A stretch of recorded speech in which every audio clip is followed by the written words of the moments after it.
भगवान विष्णु के सहस्त्र नामों में से आज का पवित्र नाम है ओम भूत भावनाय नमः।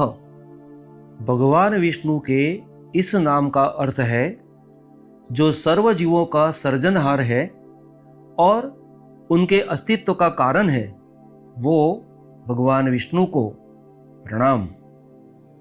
अगर आपकी श्रद्धा भगवान विष्णु में है तो इस नाम को मेरे साथ 11 बार बोलिए।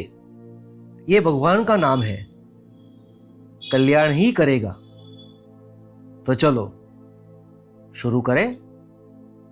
ओम भूत भावनाय नमः, ओम भूत भावनाय नमः, ओम भूत भावनाय नमः, ओम भूत भावनाय नमः, ओम भूत भावनाय नमः, ओम भूत भावनाय नमः, ओम भूत भावनाय नमः, ओम भूत भावनाय नमः, ओम भूत भावनाय नमः, ओम भूत भावनाय नमः, ओम भूत भावनाय नमः।